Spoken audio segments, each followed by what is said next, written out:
مانگتے ان سے اجرت فہم من مغرم مثقلون، پس یہ تاوان تلے دبے رہے. کچھ مانگ رہے ہیں آپ ان سے، اور مانگتا کون ہے؟ تراویح میں حافظ صاحب کو پیسے دے سکتے ہیں؟ نہیں. حافظ صاحب نے برا کیا ہے نا جو آپ کو 27 دن تک قرآن سنایا. بے شعور اور بے شکر انسان. حافظ صاحب کو ایک ترازو میں ڈالو اور دوسرے ترازو میں سونا اور چاندی ڈالو. اتنا بڑا احسان کیا ہے اس نے. حافظ صاحب نے کب کہا ہے کہ اے لوگوں، میں قرآن سناتا ہوں، جب پورا ہو جائے تو اللہ کے واسطے مجھے اتنے لاکھ روپے دو. خوارو تم کیا دو گے؟ خواران زمانہ.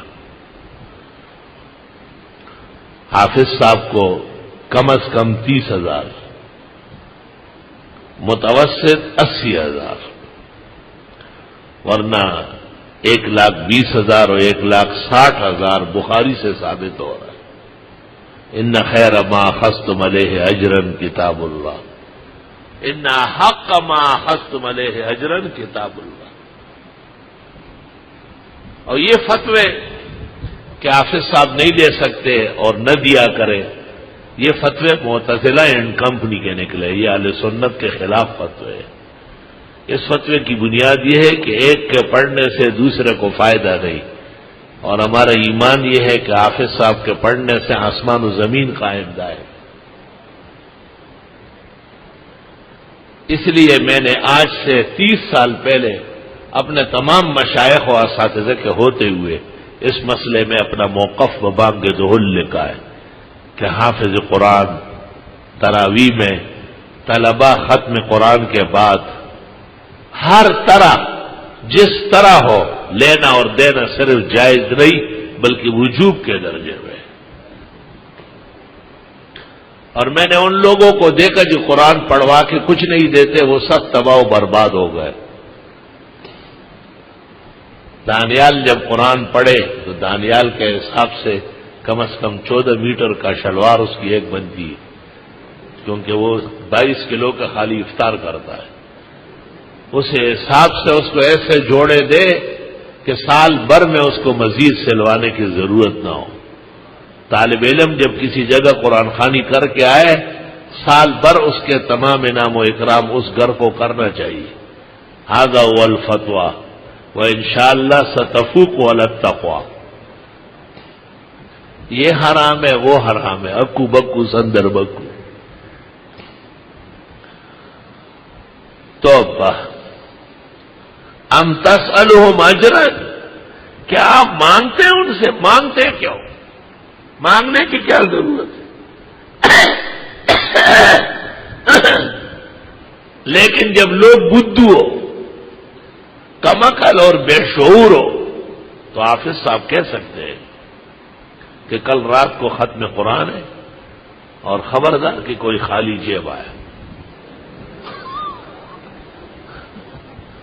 ان کان جاہلا فعلینا تعلیمہ، آلوسی لکھتے ہیں. بے وقوف ہے، سمجھانا پڑتا ہے کہ خالی جو ہے نا گلے ملنا اور ہاتھ ملانا، اس کا کیا مطلب ہے؟ تش پتورا اور کالو خان تے گورا. آپ کا گھر مغلوں نے لوٹا ہے کیا؟ یا فوجی گھس گئے تھے تباہ کرنے کے لیے، یا ڈرون حملے نے مارا ہے؟ حافظوں کو رچاؤ، مالا مال کرو، اور فتویٰ عاجز فقیر کا تحریراً کتابی شکل میں شائع ہو چکا ہے. ماں کا بیٹا اس کا جواب لے کے، ساڑھا پلہ بھاری ہے. جنہوں نے مجھ سے بخاری پڑھی ہے وہ خوب سمجھتے ہیں، ان کو سب معلوم ہے. وہاں میں پورا سال ان کو سمجھا چکا ہوں، ان کو ضرورت نہیں ہے اعادے کی. اتنا یاد رکھو کہ ایک دارالافتاء جو بہت قیمتی اور بیش بہا ہے، ہمارے بھی اس پر یقین ہے، لیکن اس سے غلط فتویٰ نکلا ہے، اور اس کے بعد دوسرا اور تیسرا. یہ آپ کو پتہ ہے لکیر کے فقیر بیٹھے ہوتے ہیں، اور دارالافتاء میں کون لوگ ہوتے ہیں یہ بھی آپ سب سمجھتے ہیں. جو سب سے بڑا احمق ہوتا ہے وہ وہاں گھستا ہے. جو وفاق میں الراسب ہوتا ہے وہ مفتی بنتا ہے. الراسب علیہ من اللہ ما علیہ. کوئی عدیم النظیر متباہر فقیہ جو علم حدیث اور قرآن و تفسیر پر بالغ نظر رکھتا ہو وہ کبھی بھی ناجائز نہیں کہے گا۔ حضرت الاستاذ مولانا یوسف بنوری نے معارف و سنن میں لکھا ہے کہ لوگ کہتے ہیں دنیاوی کاموں پر لینا دینا جائز ہے اور اخروی پر نہ لے، والعلت تقتضی ان تعم، علت تو عموم چاہتی ہے کہ سب میں جائز ہونا چاہیے۔ شان ورشا فیض الباری میں کہتے ہیں لوگ کہتے ہیں ایصال ثواب والوں کو نہ دے، وَأَنَا أَكُفُّ لِسَانِي عَنْهُ، میں اپنی زبان کو کنٹرول کر رہا ہوں، ناجائز نہیں کہتا ہوں۔ دیکھیں یہ متبحر علماء ہے، یہ متبحر علماء ہے۔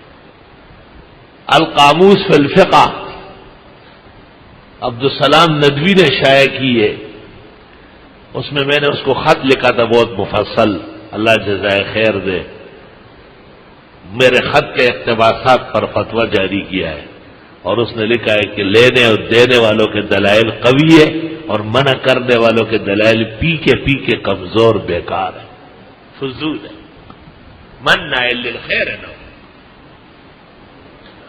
درس، فتویٰ، پڑھانا، قرآن خوانی، تراویح مطلق سب غلط باتیں۔ جی حافظ قرآن کو نہ دے، الم تری کیف سے پڑھو، الم تری کیف قرآن نہیں ہے کیا؟ یہ تو قریب ہے کہ کلمہ کفر ہو جائے۔ الم تری کیف کون پڑھے گا؟ وہ بھی کوئی حافظ پڑھے گا؟ ہر ٹٹو اور بلو تھوڑا ہی مصلی پہ تراویح پڑھا سکتا ہے۔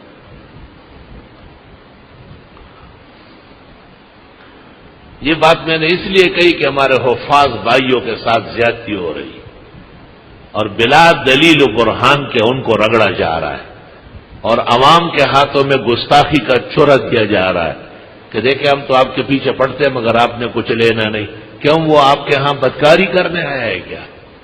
اس نے اللہ کے نبی کے مصلی پر آپ کو بہترین اجر اور ثواب کما کے دیا ہے، آپ بھی بہترین اجرت، انعام و اکرام سے اس کو مالا مال فرمائے۔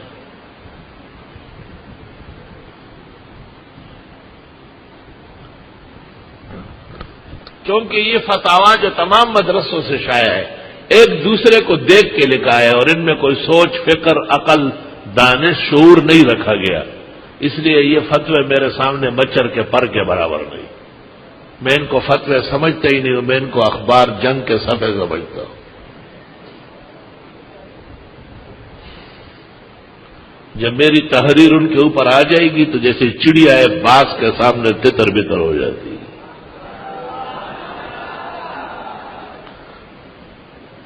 اور نعرے لگاؤ گے، صبر کرو ذرا۔ ہاں، اس کی برکت ہے کہ روز سیٹ آتا ہے تم میں نوٹ بانٹتا ہے، روز یہ تقریروں سے اس وہ جوش آیا ہوا ہے، کہتے رات کو پھر آ رہا ہوں۔ میں نے کہا آؤ، روز آؤ۔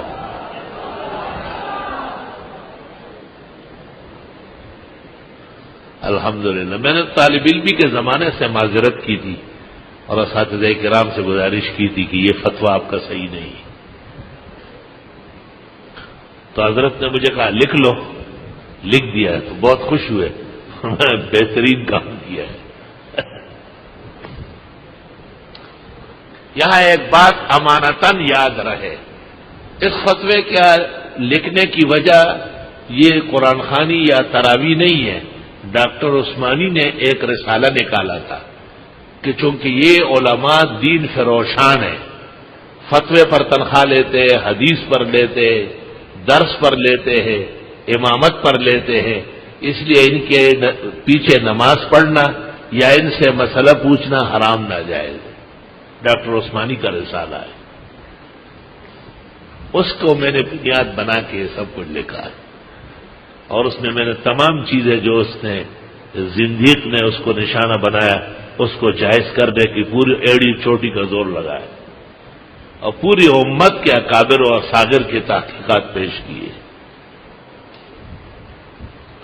بخاری نے حسن بصری سے یہاں تک نقل کیا ہے کہ ہمیں کوئی معتد بھی عزت والا آدمی معلوم نہیں ہے جو ناجائز کہتا ہو۔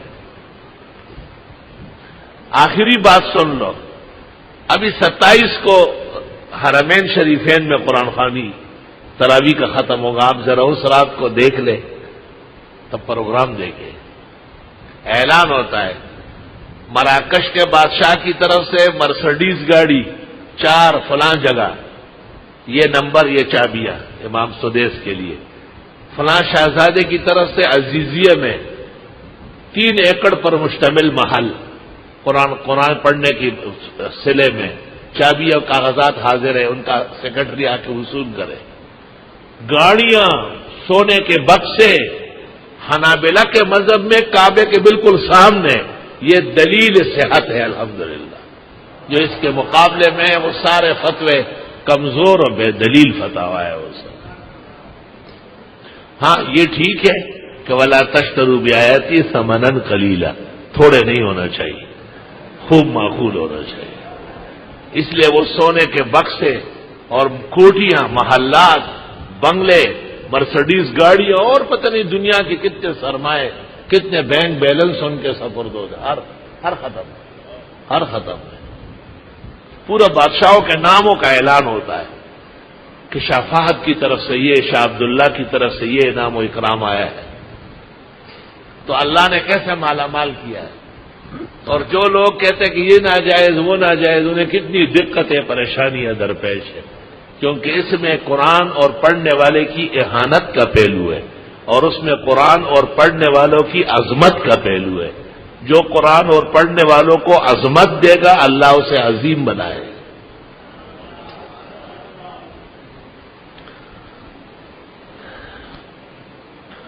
اور زیادہ کچھ کہنے کی ضرورت نہیں، کیونکہ یہ میرا فتویٰ و تحریر آپ کے حق میں ہے، اس کو ویسے بھی آپ آگے بڑھائیں گے۔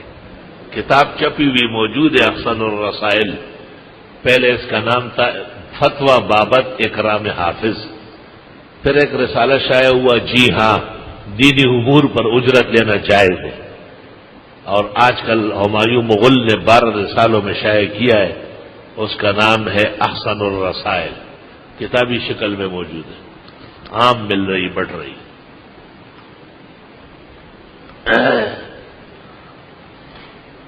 قرآن خوانی کے وقت طالب علموں کو ٹھنڈے شربت، کبھی دودھ کے، کبھی پستے بادام کے، قرآن خوانی جب مکمل ہو جائے اعلیٰ قسم کے طعام اور نوٹوں کے لفافے، اور سب طلباء کو سوٹ اور جوڑے۔ اگر یہ کر لیا گیا تو جس کام کے لیے کیا ہے وہ ہوگا، اور اگر یہ نہیں کیا تو انشاءاللہ تباہ و برباد ہوگا۔ ہاں یاد رکھنا، طالب علموں کی توہین برداشت نہیں ہے، بالکل۔ طالب علم کسی کے باپ کے مزدور ہے، جو ان کے گھر میں 2 گھنٹے بیٹھے رہتے ہیں، وہ ان کے گھر کے لیے مدرسے میں آئے تھے کیا؟ وہ اپنے اللہ کے دین کا علم پڑھنے آئے۔ آپ ان کو گھر لے چلتے، قرآن خوانی کراتے، معزز مہمان کی طرح اکرام دیں گے، اور اکرام بغیر طعام، شراب، کپڑے اور پیسوں کے کوئی معنی ہی نہیں رکھتے تھا، اور کیا اکرام ہوتا ہے۔ ان خیر ما اخذتم علیہ اجرا کتاب اللہ، ان حق ما اخذتم علیہ اجرا کتاب اللہ، بخاری شریف کے اندر تقریباً 22 جگہ یہ حدیث موجود ہے۔ بعض لوگ کہتے ہیں کہ جی یہ بیوع میں لایا ہے، تو ٹھیک ہے نا، خرید فروخت کے طور پر بھی ثابت ہے۔ کبھی کہتے ہیں یہ غنائم میں لایا ہے، تو کیا فضائل قرآن میں نہیں لایا؟ کیا فضائل قرآن میں بھی تو ذکر ہوا ہے، بات ہی ختم ہو گئی۔ ام تسألهم اجرا، کیا آپ مانگتے ہیں ان سے اجرت؟ مانگے نہیں، تبلیغ والوں کی طرح چندہ نہ مانگے، بندہ مانگے کہ تو چل ساتھ۔ فہم من مغرم مثقلون، پس وہ اس کے بوجھ تلے دبے ہوئے ہیں۔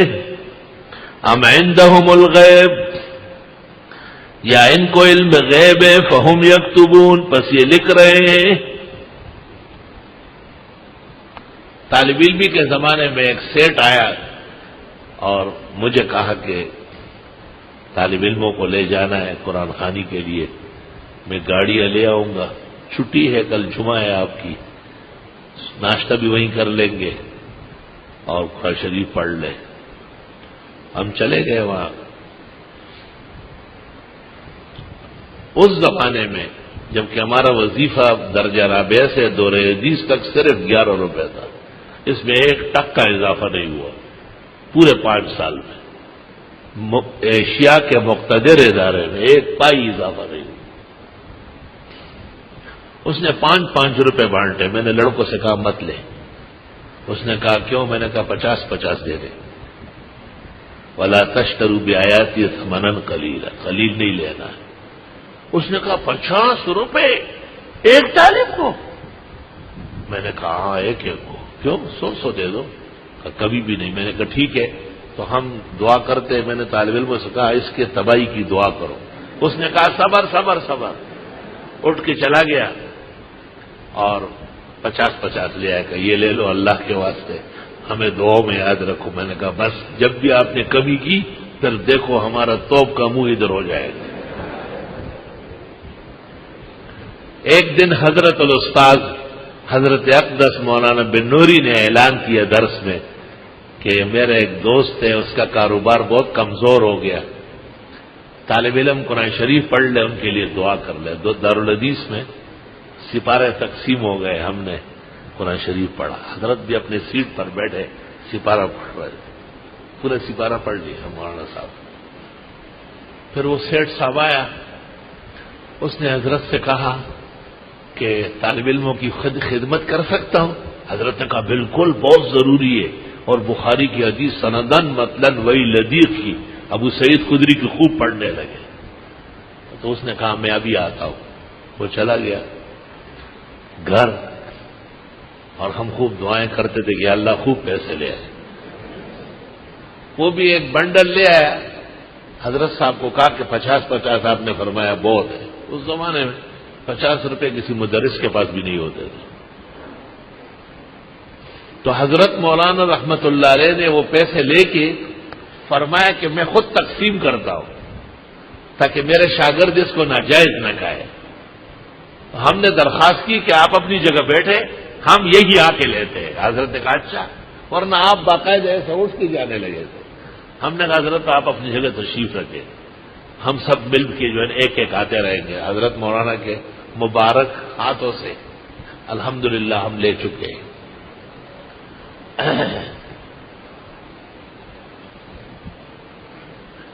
سبحان اللہ و بحمدہ. ہاں ما د بازونو یاری کړي ا د بورډینګ ما تمو لاسولا سنگنا. ایسے بڑے بڑے محدثین فقہا حضرت جب تشریف لاتے تھے طالب علم کہتے تھے امام بخاری خود آ رہا ہے، دیکھو کیسے شان و شوکت اللہ نے دی.